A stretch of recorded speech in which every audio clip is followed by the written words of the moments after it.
Hello বন্ধুরা, সব থেকে বড় খবর কলকাতা নাইট রাইডার্সকে নিয়ে। আর আমি তো মনে করছি ভাই গৌতম গম্ভীর কেকেআর এসেছে, এবার কেকেআর মেবি চ্যাম্পিয়ন হতে পারে। অবশ্যই আপনাদের মতামত কি বলছে নিচে কমেন্টে জানান। তার কারণ কলকাতা নাইট রাইডার্স আর গৌতম গম্ভীরের আরেকটা বড় নিউজ হচ্ছে সারফরাজ খান জয়েন কেকেআর।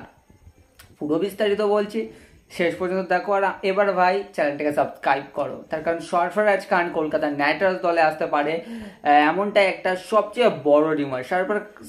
সরফরাজ খান এবছর আইপিএল এ দল পায়নি, কিন্তু টিম ইন্ডিয়ায় যে টেস্ট ম্যাচে ডেবিউ করলো তার জন্যই কিন্তু তাকে অবশ্যই এখন মানে আইপিএল এ দল পায়নি, টিম ইন্ডিয়ায় ডেবিউ করেছে, ভালো খেলেছে, এই কারণেই কিন্তু তার যোগ্যতা দেখিয়েছে টেস্ট ম্যাচে। অবশ্যই খারাপ যেতেই পারে লাইফে, তো এবার সরফরাজ খান হয়তো তার মেন ফর্মে আছে এবং সেইটা অবশ্যই আইপিএল দলগুলি তার মানে সরফরাজ খানের মানে সেই যা ফর্ম আছে তার ইউজ করতে চাচ্ছে। লাইক সবচেয়ে বড় ব্যাপার গৌতম গম্ভীর সরফরাজ খানকে নিয়ে বলেছে যে তাকে আমার টিমে চাই। লাইক গৌতম গম্ভীর কিছু ইন্টারভিউ জানিয়েছে এবং সবচেয়ে একটা বয়ান দিয়েছে। তো দেন সরফরাজ খানের উপরে এখনো তিনটে টিম কথাবার্তা চলছে।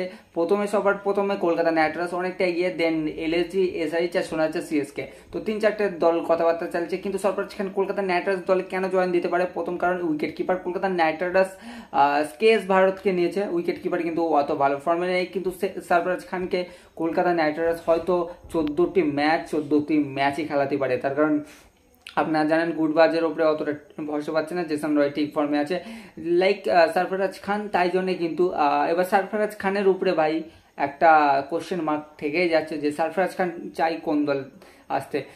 আমার তো মনে হচ্ছে সরফরাজ খান কলকাতা নাইট রাইডার্স দলে আসবে। এই কারণেই কিন্তু গৌতম গম্ভীর এতটা একটা লাইক অ্যাক্টিভ দিচ্ছে, অ্যাক্টিভ নিউজ পাওয়া যাচ্ছে সরফরাজ খান এবং কলকাতা নাইট রাইডার্স রিমার্স হিসেবে। তো কলকাতা নাইট রাইডার্সে কিন্তু ধরতে পারে 70% কনফার্ম যে সরফরাজ খান দলে আসে এবং কারোর পরিবর্তন না।